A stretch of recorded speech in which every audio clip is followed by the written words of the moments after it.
Hey, good morning and welcome to the Disk Image Launch webinar. My name is Josh, I'm the GM here at Comet, and it's fantastic to see so many of you here with us for the launch of Disk Image.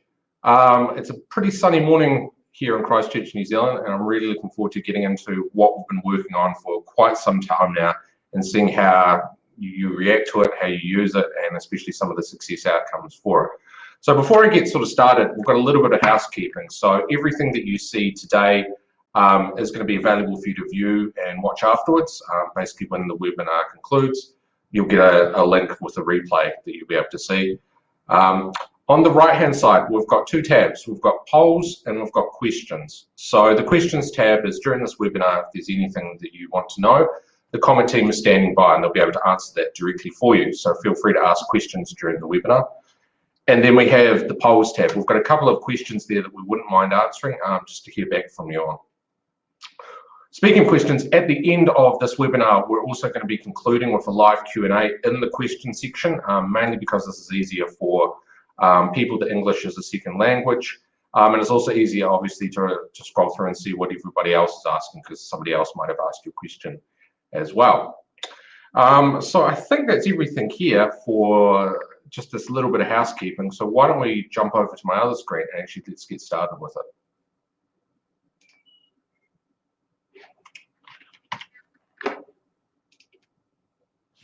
So the agenda for today, obviously disk image backups, which is what I'd say the majority of you are here for. USB recovery, which is a new piece of functionality that you're going to be able to leverage with disk image. And the new user credit system, which is us addressing the request that we've had for some time about a free trial system itself. So to get started with disk image, you're going to need to upgrade to our latest version that you should have received notification for now about Jupyter being released. You'll just need to download that version and upgrade your server to get access to disk image. For those of you that are new to Comet or just needing a little bit of a refresher on some of the technology that disk image is going to be able to benefit from, and these are really, I suppose, underlying pillars of how we do backups at Comet, is these four things that I'll just quickly run through. The first being client-side deduplication, not server-side. The second being incremental forever. So what I mean by that is you're able to restore your oldest backup as fast as your newest backup. There's no differentials and there's no delta merging in Comet. There's no full re-uploads, and what I mean by that is after you've run, say for example, your disk image for the first time, your first backup is the only time you're going to upload that entire image. Everything else after that is just incremental. And lastly, compressed and encrypted. So during backup, during transit, and at rest, your data is always compressed and always encrypted. The only time it is decrypted is during the restore process itself.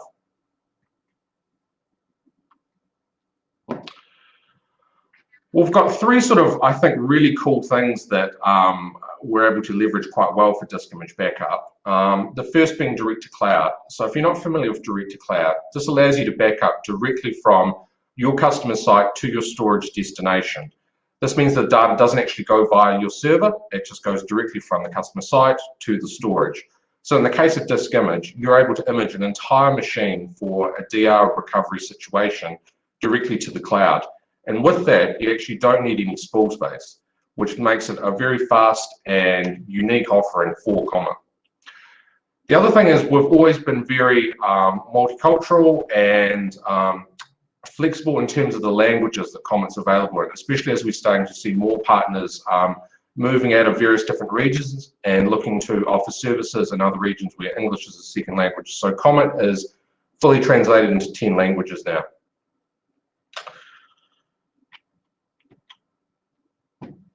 So the overview for disk image, just quickly before I actually show it to you on the software itself, this is a Windows backup type, and it's going to allow you to protect entire disks and partitions. And you're going to be able to restore these either directly back to another physical, as a VM, or in the cloud as a VM.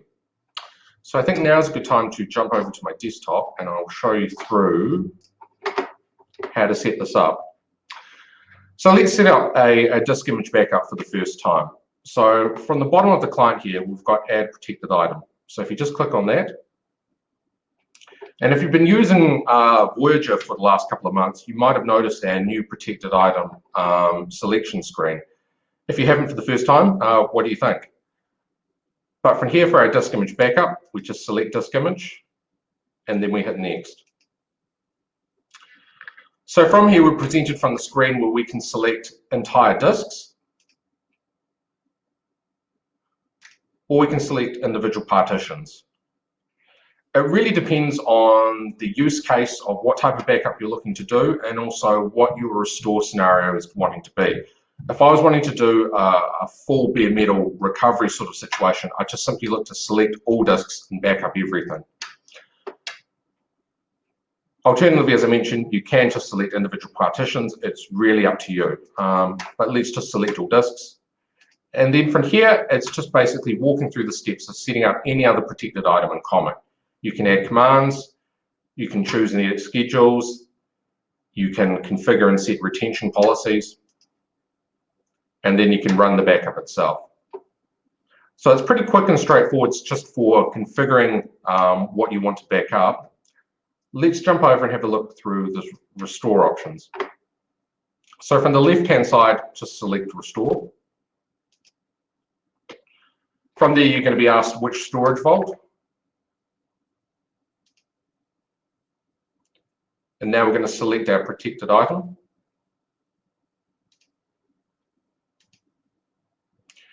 And from here, we're presented two different options for our disk image restore. The first option is restore physical devices. So this will allow you to restore disks or partitions directly back to this PC. So let's select this option. And from here, we've got two sections. That's quite simply, on the left-hand side is what you've backed up, and the right-hand side is on this device where you want to restore it to. And then you can simply add those to the queue, and then hit restore to action that. Alternatively, you can just do individual partitions, as I mentioned. And you can also queue up multiple restores.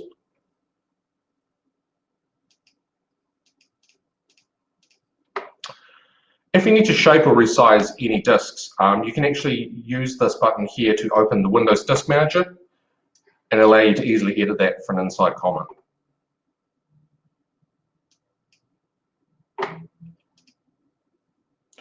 So the second option is to restore as industry standard VMDK files. Now what this option will allow you to do is allow you to either spin up in a VM, or you'll be able to upload and spin up as a VM in a cloud. So for example, you can just go into the restore, we can see all our VMDK files. And we also have another option that allows you to restore these as a compressed archive. So it really depends on basically your restore requirements about which one of these options is going to best fit for you and what you want to do. With restores, we've actually added another method of restoration that works in quite nicely with disk image in terms of bare metal recovery scenarios, and I'll just talk through that now. So from the left-hand side of the client, we have settings, and then on the right-hand side, we have USB recovery, which is a new area. So what USB recovery does is, if you insert a blank USB, what it will do is it will create on a minimal Windows boot environment that's got the Comet client installed on it. So here's a scenario for you. You've been doing disk image backups of a customer's laptop. They ring you one day and say, hey, I've lost my laptop. That's no problem for you. Once you've acquired a new laptop for them, without needing to install an OS or anything like that, instead just insert the USB and boot into it. What it will do is it will boot this minimal Windows boot environment and load the Comet client. From there, you can just log into the client and run a restore directly back to the device. So this makes it very handy and fast if you've got bare metal backup and restore situations that you'll be able to action this directly back to the device quickly. This is also a really handy USB if you've got technicians that are out in the field and visiting customer sites. It's just something very useful just to have in your actual physical toolbox itself, that you know that you can use this to action restores quite quickly.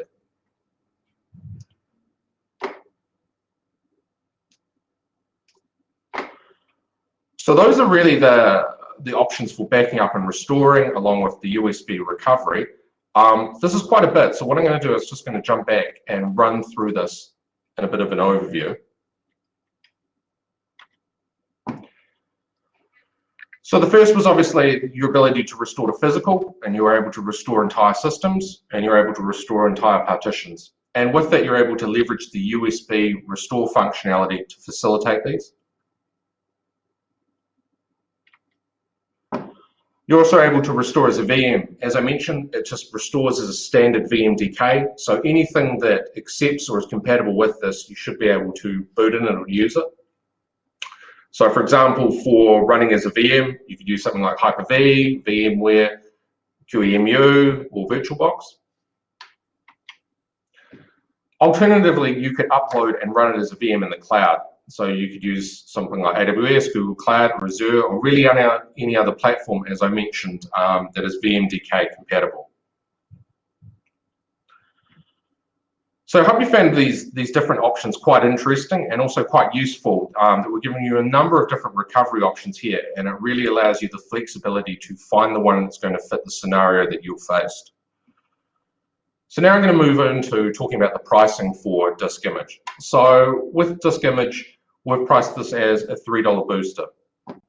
And the reason why it's a booster is because it really fits with our pricing model of you only pay for what you use. And what this means as a booster is it's your choice on how you want to apply it and use it. So for example, you could use this to commercialize a new product offering for your customer base. You might be offering existing file and folder backup now. And what this means with Disk Image being a booster, it means that you can have a different product offering potentially at another price point that is for Disk Image. You also might find some scenarios where files and folder is better than Disk Image backup based on what they're backing up, but it's entirely up to you. And there's a number of different ways that you can commercialize this and leverage this for a new service or product offering in your business. So along with the pricing and quite related to this area is moving to our new user credit system. And this is really the way of us looking to address the requests that we've had for a free trial system to allow you to sell and demo your backup service. So this is it here, the 14-day new user credit system. We're just calling it new user credit, and I'll just run you through how it actually works. So right now, this is available for everyone. You don't need to turn on anything. You don't need to configure everything. This is just how Comet works now. So every time you create a new user, basically there is a 14-day window that they can use whatever services, and by that I mean devices and boosters, up until day 14. And basically at day 14, you have a decision where you can just leave the customer as a client on your server, or if on day 14 it looks like unfortunately you might not have met the deal or the customer is going to come back later, if you remove the user from your server, what we will do is credit all the charges, so all the devices and boosters associated with that user back to your credit balance. So what this allows you to do is really go out there and provide free demos and trials of your backup service, and you've got a mechanism now for getting a refund of that credit that you've used to facilitate this trial if the deal wasn't successful. What happens on day 15 onwards, say like day 16 or 18, if you look to remove the user from your server, basically you don't get that credit refund. The charges are finalized after day 14. So you've got this 14-day window that you can really go out there and let them try everything. And you've got that mechanism again just to get the credit back if that's something that you're not able to provide. So we've got a couple of new areas in basically your account area on the Comet website to be able to monitor and sort of manage this. The first being that you should notice if you've logged into the Comet dashboard in the next 24 hours is this widget in the bottom right-hand corner. And so every time you create a new user, it gets added to this widget here that you can just have a quick overview at a glance of how many users are within this 14-day window. The next is under the billing tab itself, and this is the track new users page. So from here, we've got some really useful information. We can obviously see the usernames of who's a new user. We can see how many days they've got left before essentially their charges become permanent. and we can see the amount of credit that they've consumed. Below that, we've got the refunds processed, and this is really your historical record of refunds that have been processed, and these are processed once a week. You can also see what users it's associated with. Both of these columns you're able to export, and if you're utilizing the API to track and administrate customers, all you need to do with the API is simply look at the user creation date to be able to track that forwards. So we really hope that this helps you facilitate more trials and demos of your customer base with the knowledge that this isn't costing you if it isn't successful, or if you just really want to go out there and start pushing new trials of your service. So this is a bit of a, I suppose, a quick run through this entire webinar of these three different things with Comet. It's actually quite simple what we've actually managed to do here. We've managed to wrap a lot of complexity that's basically in performing disk image backups and USB recovery in some very nice, simple user interfaces that allows you to do these functions. So there's not a lot of screens that we actually have to step through or for me to demo here. So this is just a really high-level overview of this functionality that's available to you now. As I mentioned, this is available on the website that you can go through and read further documentation. On our YouTube channel, we've also got a brand new video on disk image that walks you through backing up, restoring USB, and all the recovery scenarios there. And so what I'm about to do now is I will end the talking part of this webinar and move over to answering questions in the questions tab there. So feel free to ask whatever you want, and the Comet team will be there answering them, and we'll look to answer them as long as you've got questions for. A couple more things just before I sign off here. Tomorrow, Mason, our company CTO, is running his usual API and technical webinar. So from the same place that you registered for that webinar, you can register for his one. And his one, he's going to be diving into a lot more of the technical of what's in the Jupyter release, and also disk image. So if you really want to geek out on, I suppose, file systems and everything relating to the mechanisms behind a disk image, that would be a great time to go and have that real deep technical discussion with him. I do have to give a big thanks to all the people in the beta program that have been assisting us and testing us with this functionality. And I have to give an even bigger shout out to pretty much all of the Comet team that have managed to help and work and really pull together to deliver this functionality for you. All three of these things have been really exciting for us to develop, and we're really interested to hear how you guys use them, your feedback, and your feedback from customers. So I'm going to end this now. As I mentioned, we're going to be over answering questions in the chat. If you've got anything that you want to follow up on directly afterwards, you can email us at hello@cometbackup.com, or you can schedule a call by using the widget in the bottom right-hand corner of the website. So thanks very much for joining us, and I look forward to jumping over and seeing you in the question section now. Cheers.